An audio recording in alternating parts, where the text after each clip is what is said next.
ক্যালকাটা ইউনিভার্সিটিতে তোমরা যারা হিস্ট্রি অনার্সে পড়াশুনো করছো সেকেন্ড সেমিস্টারে, অর্থাৎ সবেমাত্র ফার্স্ট সেমিস্টার পরীক্ষা দিয়ে সেকেন্ড সেমিস্টারে উঠেছো, তোমাদের ইতিহাস সাবজেক্ট থেকে একটি মাত্র পেপার পড়তে হবে DSCC2, প্রাচীন বিশ্বের সমাজ ও সংস্কৃতির ইতিহাস। এই পেপারটির সিলেবাস নিয়ে একটু সংক্ষিপ্ত আলোচনা করব এই ভিডিওতে। তোমাদের আরেকটি পেপার পড়তে হবে সেক পেপার বা SCC2 পেপার, যেটি রয়েছে হেরিটেজ এবং কালচারের উপরে, তারও কিন্তু সিলেবাস সাজেশন আমি নিয়ে আসবো। এখন আমরা দেখে নেব ইতিহাস অনার্সে সেকেন্ড সেমিস্টারে যে পেপারটি পড়তে হবে DSCC2 পেপারটির নাম হচ্ছে প্রাচীন বিশ্বের সমাজ সংস্কৃতির ইতিহাস। আমরা ফার্স্ট সেমিস্টারে যে পেপারটা পড়েছিলাম যে DSCC1 প্রাচীন ভারতের ইতিহাস, এখানে সেটা পড়তে হচ্ছে বিশ্বের ইতিহাস, প্রাচীন বিশ্বের ইতিহাস। মানে এই প্রাচীনকালে বিশ্বের বিভিন্ন জায়গার যে সমাজ সংস্কৃতির বিবর্তন হয়েছিল সেই পেপারটা আমাদেরকে এখানে পড়তে হবে। আমরা সিলেবাসে যাব, তার আগে এটুকু বলে নিই, তোমাদের যে নাম্বার প্যাটার্ন তোমরা জানো ফার্স্ট সেমিস্টারে যেভাবে ছিল 75 নাম্বার, 20 নম্বরের প্রশ্ন 2টি, 10 নম্বরের প্রশ্ন 2টি, 5 নম্বরের প্রশ্ন 3টি, 75 নাম্বার। একইভাবে তোমাদের সেকেন্ড সেমিস্টারেও একই নাম্বার প্যাটার্ন থাকছে। এবং এই পেপারের যে সাজেশন, আমি 2-1-এর মধ্যে সেই সাজেশন তোমাদের সামনে নিয়ে আসবো। এবং সাজেশনের কিন্তু বেশিরভাগ প্রশ্নের উত্তর চ্যানেলে আপলোড করে দিয়েছি। যে সমস্ত প্রশ্নের উত্তরগুলো দেওয়া বাকি রয়েছে খুব দ্রুত সেগুলো তোমাদের সামনে নিয়ে আসবো। অর্থাৎ তোমাদের সেকেন্ড সেমিস্টারে ইতিহাসের যে DSCC2 বা SCC2 এই দুটি পেপারেরই সম্পূর্ণ গাইড এবং নোটস ডিটেলস পেয়ে যাবে এই চ্যানেল থেকে। তো দেখো আজকে আমরা একটু সিলেবাস নিয়ে দেখি কি আছে। প্রাচীন বিশ্বের সমাজ সংস্কৃতির ইতিহাস। তো এখানে এই পেপারটি 6টি টপিকে ভাগ করা রয়েছে। এই 6টি টপিক থেকে কিন্তু প্রশ্ন আসবে। দেখো 6টি টপিক একটু দেখে নাও। টপিক 1, 2, 3, 4, 5, 6। তো এখানে প্রথম টপিকে যেটা রয়েছে মানুষের বিবর্তনের ইতিহাস। তা আমরা জানি যে এককোষী অ্যামিবা থেকে দীর্ঘ বিবর্তনের যাত্রাপথ থেকে মানুষ এসেছে এবং মানুষের এই জীবজগতের বিবর্তনের বিভিন্ন যুগে ভাগ করা রয়েছে। হলোজয়িক যুগ, মেসোজয়িক যুগ, প্লেটোসিন যুগ, এগুলো আমরা জানি। কিন্তু মানুষের বিবর্তনেরও কিন্তু অনেকগুলো ধাপ রয়েছে। যেমন আমরা জানি যে Homo erectus, Homo sapiens, Australopithecus, সবার আগে অস্ট্রালোপিথেকাস ছিল, তারপরে হোমো ইরেক্টাস, হোমো স্যাপিয়েন্স, এখন আমরা আধুনিক মানুষে এসে পৌঁছেছি হোমো স্যাপিয়েন্স।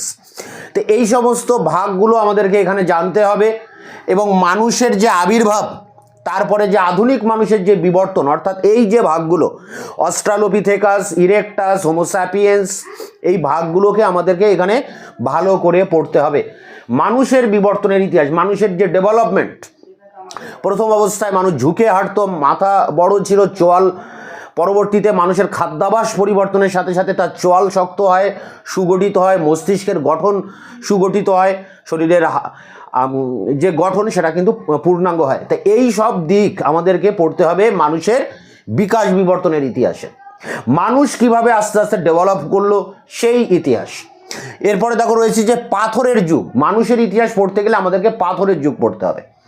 আদিম মানুষ বনে জঙ্গলে থাকতো, তাদের পোশাক ছিল না, যখনই সে খিদে পেত জঙ্গলে গিয়ে পশু শিকার করে এনে খেত। এইভাবে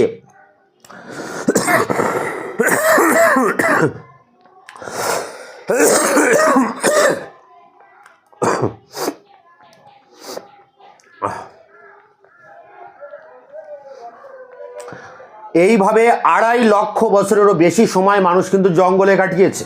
মানুষের ঘর বাড়িও ছিল না, কিন্তু 2.5 লক্ষ বছর পরে মানুষের জীবনে অনেকটা পরিবর্তন আসে হঠাৎ করে। মানুষ বস্ত্র তৈরি করতে শেখে, খাদ্য উৎপাদন করতে শেখে, পাথরের উন্নত হাতিয়ার তারা বানাতে শেখে, ঘরবাড়ি বানাতে শেখে। ফলে এই খাদ্য এবং ঘরবাড়ি বানানোর ফলে মানুষের যে যাযাবর জীবন, সেই জীবন থেকে তারা বেরিয়ে আসে এবং স্থায়ীভাবে একটি জায়গায় তারা বসবাস করতে থাকে। গ্রাম গড়ে ওঠে, সভ্যতা গড়ে ওঠে, সংস্কৃতির বিকাশ হয়। তো এইভাবে পাথরের যুগটা আমাদেরকে পড়তে হবে। দেখো পাথরের যুগের এই দীর্ঘ সময়ে, প্রায় 2.5 থেকে 3 লক্ষ বছরের এই সময়ে মানুষের হাতে কিন্তু ছিল পাথর।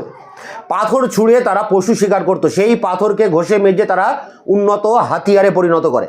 তো এই পাথরের ব্যবহার এবং এই দীর্ঘ সময়ের ইতিহাস পর্যালোচনা করে ঐতিহাসিকরা পাথরের যুগকে 3 ভাগে ভাগ করেছেন। প্রাচীন পাথর অর্থাৎ যেখানে বড় বড় পাথর ছিল সে সমস্ত পাথরগুলো ছুঁড়ে পশু মারা হতো। মধ্য পাথর অর্থাৎ এই বড় পাথর একটু মাঝারি আকার ধারণ করলো। নব্য প্রস্তর অর্থাৎ শেষ যে ধাপ, যেখানে পাথরের হাতিয়ারগুলি আরও বেশি অনেক উন্নত হলো এবং এই যুগে মানুষ ঘর বাড়ি বানাতে শিখলো, খাদ্য উৎপাদন করতে শিখলো, পোশাক আশাক তৈরি করতে শিখলো, আগুনের ব্যবহার শিখলো। এত কিছু হলো সব নব্যপ্রস্তর যুগে গিয়ে।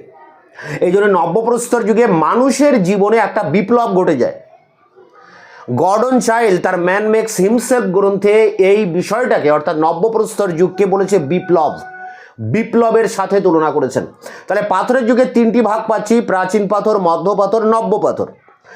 প্যালিওলিথিক, মিসোলিথিক এবং নিওলিথিক, এই পাথরের যুগে 3টি ভাগ আমাদেরকে পড়তে হবে। বিশেষ করে নব্যপ্রস্তর যুগে যে বিরাট পরিবর্তন আসছে মানুষের জীবনে সেটা কিন্তু ভালো করে পড়তে হবে। তো এই ছিল ইউনিট 1। এখান থেকে অনেক প্রশ্ন হয়, যেমন মানুষের বিবর্তনের ইতিহাস খুবই ইম্পর্টেন্ট একটি প্রশ্ন। পাথরের যুগের যে 3টি ভাগ রয়েছে তার মধ্যে নতুন পাথরের যুগ বড় প্রশ্ন আসতে পারে, আবার প্রাচীন মধ্যপ্রস্তরও কিন্তু বড় প্রশ্ন আসতে পারে। এরপরে দেখো রয়েছে খাদ্য উৎপাদন। তো আমরা এর আগে মানুষের বিবর্তনের ইতিহাসে দেখেছি যে মানুষ খাদ্য উৎপাদন করতে শিখছে। বিশেষ করে মেয়েরা প্রথম এই বীজ বুনে চারা গাছ তৈরি করে সেখান থেকে চাষবাসের যে ধারণা, মেয়েদের হাত ধরেই কিন্তু এটা আসছে। এবং এই চাষবাসের ফলে কি হচ্ছে, মানুষ এই চাষের ক্ষেত্রটাকে পাহারা দেওয়ার জন্য সেখানেই ঘর বাড়ি বানিয়ে তারা সেখানে বসতি স্থাপন করছে, সভ্যতা গ্রাম গড়ে উঠছে। তো মানুষ এই চাষবাসের ফলে অর্থাৎ খাদ্য উৎপাদন করার ফলে মানুষ যে দীর্ঘদিন ধরে খাদ্য সংগ্রহ করে আসছিল তার অবসান ঘটে। মানুষের যাযাবর জীবন ছেড়ে দিয়ে, শিকারী জীবন ছেড়ে দিয়ে মানুষ স্থায়ীভাবে খাদ্য উৎপাদন করে তারা ঘর বাড়ি বানিয়ে সেখানে বসতি স্থাপন করছে। তাহলে মানুষের জীবনে একটা বিরাট পরিবর্তন। 2.5 লক্ষ বছর ধরে মানুষ যাযাবর শিকারী মানুষ ছিল, সেই শিকারী মানুষ এখন খাদ্য উৎপাদকে পরিণত হচ্ছে। কিভাবে? সেটাই প্রশ্ন। এটাই কিন্তু একটা বড় 20 নম্বরের প্রশ্ন, যে মানুষ কিভাবে, আদিম মানুষ, শিকারী মানুষ খাদ্য উৎপাদন করতে শিখলো। তো এগুলো যখন প্রশ্ন উত্তর নিয়ে আমি আলোচনা করব তখন আরও ডিটেলসে সেই সব বিষয় নিয়ে আমরা আসবো। এখন টপিকে কি আছে একটু জাস্ট দেখে নেব। 3 নম্বর টপিক, ব্রোঞ্জ যুগের সভ্যতা। এর আগে আমরা দেখেছি পাথরের যুগের সভ্যতা, তামা পাথরের যুগের সভ্যতা, যেমন হরপ্পা সভ্যতা, প্রাচীন ভারতের ইতিহাসে আমরা দেখেছি। এখন দেখছি যে ব্রোঞ্জ যুগের কিছু কিছু সভ্যতা কিন্তু গড়ে উঠেছিল, যেমন ইজিপ্ট, মিশর। মিশরের সভ্যতাকে আমরা বলি ব্রোঞ্জ যুগের সভ্যতা। তা খুব ভালো করে আমাদের মিশর বা ইজিপ্ট পড়তে হবে। মিশরের সমাজ, সংস্কৃতি, রাজনীতি, প্রাচীন রাজবংশ, ফেরাও, মমি এবং তাদের ধর্ম, মিশরের বিজ্ঞান, সমস্ত দিক, মিশরের সভ্যতার সমস্ত দিক আমাদেরকে পড়তে হবে এই 3 নম্বর মডিউলে বা টপিকে। 4 নম্বর টপিক রয়েছে দেখো, বিভিন্ন যাযাবর গোষ্ঠী।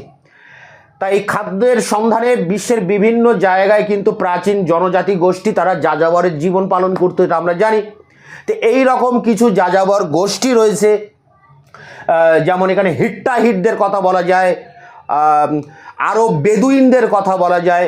তো এই সমস্ত যাযাবর গোষ্ঠী সম্পর্কে আমাদেরকে পড়তে হবে। আবার এই যাযাবর গোষ্ঠীরা লোহা ব্যবহার করতেন, অর্থাৎ লৌহ যুগের সভ্যতা ছিল এই যাযাবর গোষ্ঠীদের সভ্যতা। তা লৌহ যুগের যে আবির্ভাব হয়, মধ্য এশিয়ায় প্রথম আবির্ভাব হয়, বিশেষ করে হিট্টাইট যে রাজারা ছিল তারাই এই লৌহ যুগের সূচনা করেন। তাদের হাত ধরে লোহার একটা বিপ্লব ঘটে যায়।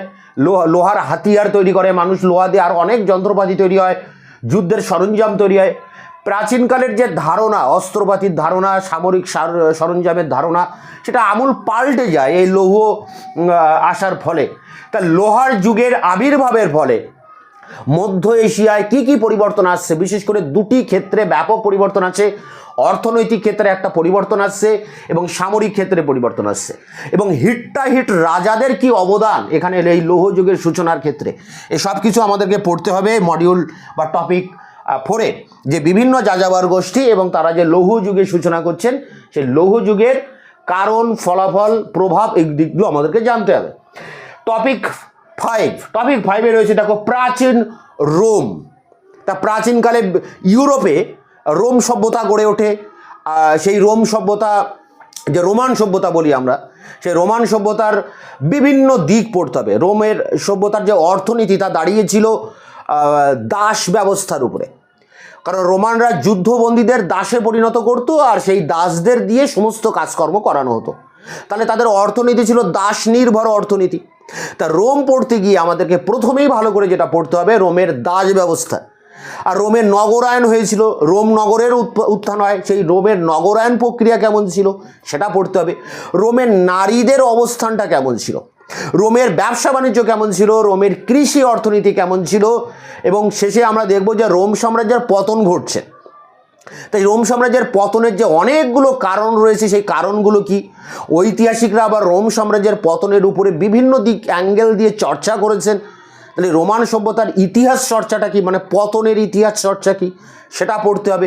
রোমের ধর্ম পড়তে হবে, রোমের শিল্পকলা স্থাপত্য ভাস্কর্য পড়তে হবে। রোম থেকে আমাদেরকে খুব ভালো করে পড়তে হবে টপিক 5-এ রোম রয়েছে, এবং যেগুলো বললাম প্রতিটাই একটা করে বড় প্রশ্ন। রোমের দাস ব্যবস্থা, রোমের কৃষি অর্থনীতি, ব্যবসা বাণিজ্য, রোমের নগরায়ন, রোমের নারীদের অবস্থা, রোম নগরীর পতন বা রোমের পতনের যে কারণের উপর দুটি প্রশ্ন, একটি কারণ কী ছিল, আরেকটি হচ্ছে কারণকে কেন্দ্র করে যে ইতিহাস চর্চা হয়েছে, ইতিহাস চর্চা হিস্টোগ্রাফি, তার উপরেও প্রশ্ন হয়। এরপরে দেখো টপিক 6, লাস্ট যে টপিক আমাদেরকে পড়তে হচ্ছে গ্রিস, প্রাচীন গ্রিস। রোমের পাশাপাশি গ্রিস পড়তে হবে। তাই ইউরোপীয় সভ্যতার প্রাণকেন্দ্র ছিল গ্রিস। গ্রিসে ছোট ছোট নগর রাষ্ট্র গড়ে উঠেছিল, নগরকে কেন্দ্র করে একটি রাষ্ট্র, কারণ গ্রিস অনেকটা দ্বীপ রাষ্ট্র রয়েছে, অনেকগুলো দ্বীপের সমন্বয়ে গঠিত গ্রিস। তাই গ্রিসে এক একটা নগর রাষ্ট্র গড়ে ওঠে যাকে আমরা বলি পলিশ। এই পলিশগুলোর কিভাবে উত্থান হলো এটা একটা প্রশ্ন, পলিশগুলোর বৈশিষ্ট্য কি এটা একটা প্রশ্ন, পলিশগুলোর পতন ঘটে একটা সময়, সেই পতনের কারণগুলো কি। এই সমস্ত পলিশের ভিতর দিয়ে অনেকগুলো পলিশ উঠে আসে, তার মধ্যে দুটি পলিশ আমাদেরকে জানতে হবে, একটি হচ্ছে এথেন্স আর একটি স্পার্টা। এথেন্স আর স্পার্টার মধ্যে যে যুদ্ধ হয় সেই যুদ্ধ যাকে আমরা পেনোপলিসিয়ান যুদ্ধ বলি, সেই পেনোপলিসীয় যুদ্ধের কারণ ফলাফল কি। গ্রিসের ইতিহাস লিখে গেছেন হেরোডোটাস ও থুকিডিডিস, তাদের ইতিহাস চর্চাটা কি। গ্রিসের অর্থনীতি দাঁড়িয়েছিল দাস ব্যবস্থার উপরে, সেই দাস অর্থনীতি কি এটা আমাদেরকে পড়তে হবে। পলিশের পাশাপাশি এই দাস পড়তে হবে, আবার হেরোডোটাস থুকিডিডিসকেও আমাদেরকে পড়তে হবে। গ্রিসের ব্যবসা বাণিজ্য, অর্থনীতি, কৃষি অর্থনীতি এগুলোও আমাদেরকে জানতে হবে। গ্রিসের ধর্ম জানতে হবে, গ্রিসের শিল্পকলা, স্থাপত্য, ভাস্কর্য যাকে আমরা বলি গথিক শিল্পকলা, সেই গথিক শিল্পকলা পড়তে হবে। গ্রিসের নারীদের অবস্থা কেমন ছিল সেটা জানতে হবে। আবার এথেন্স পলিশে বিশ্বে প্রথম গণতন্ত্রের সূচনা হয়। তাহলে এথেন্সীয় যে গণতন্ত্র, সেই গণতন্ত্রের অবস্থা কী ছিল। গ্রিসের সমাজের মানুষের মধ্যে অনেকগুলো ভাগ ছিল, সে ভাগগুলো কি, পেরিও কয় বা হেলট রয়েছেন, এখানে দাসদেরকে আমরা হেলট বলবো, সেই গ্রিসের হেলট রয়েছে, সেই হেলটদের সম্পর্কে জানতে হবে। গ্রিসের দাসরা বিদ্রোহ করেছিল স্পার্টাকাসের নেতৃত্বে, সেই দাস বিদ্রোহ পড়তে হবে। আবার গ্রিসের শিল্প সংস্কৃতির ক্ষেত্রে নাটকের উদ্ভব হয়, তা সেই নাটকের যে আবির্ভাব হলো, সেই নাটকের ইতিহাস যাকে আমরা ট্র্যাজিক নাটক বলবো, সেই ট্র্যাজিক নাটকের আবির্ভাব কিভাবে হলো। এবং এখানে একজন নাট্যকার রয়েছে অ্যারিস্টোফেনিস, সেই অ্যারিস্টোফেনিসের অবদান এখানে কি। গ্রিসের বিভিন্ন দার্শনিকদের আবির্ভাব ঘটে, আমরা জানি সক্রেটিস রয়েছেন, প্লেটো, এদের উপরেও কিন্তু আমাদেরকে জানতে হবে। সোফিস্ট দর্শন বলে একটা দর্শনের আবির্ভাব ঘটে, সেটাও জানতে হবে। গ্রিস চ্যাপ্টারটা অনেক বড়, শুধুমাত্র গ্রিসের উপরেই একটা বড় পেপার হয়, রোমের উপরে একটা বড় পেপার হয়, কিন্তু এগুলো সবই তোমাদের এই DSCC 2-তে কিন্তু রাখা আছে। এই 6টা টপিক আমাদেরকে পড়তে হবে। প্রথম টপিক মানুষের বিবর্তন, দ্বিতীয় টপিক খাদ্য উৎপাদন, তৃতীয় টপিক ব্রোঞ্জ যুগের সভ্যতা মিশর, পরেরটাই রয়েছে যাযাবর গোষ্ঠী, বিশেষ করে লৌহ যুগের যে সভ্যতা, 5-এ রয়েছে প্রাচীন রোম এবং 6-এ রয়েছে প্রাচীন গ্রিস। এই 6টা টপিক মূলত এই বিষয়গুলো এর মধ্যে রয়েছে। এবার এর যে সাজেশান রয়েছে, আমি সাজেশান এর পরের ভিডিওতে নিয়ে আসবো, তোমরা সিলেবাসটাকে একটু বুঝে নাও, নাম্বার প্যাটার্ন একই থাকছে, আর এই প্রশ্নের মধ্যে কি কি হতে পারে সেটাও আমি বললাম। সাজেশানে আমি প্রশ্ন নিয়ে আসবো এবং তার উত্তরও তোমরা পেয়ে যাবে চ্যানেল থেকে। তোমরা অবশ্যই এই ভিডিওটা ভালো লাগলে বন্ধুদের কাছে শেয়ার করবে এবং চ্যানেলকে সাবস্ক্রাইব করে চ্যানেলের সাথে থাকবে। দেখা হচ্ছে অন্য ভিডিওতে।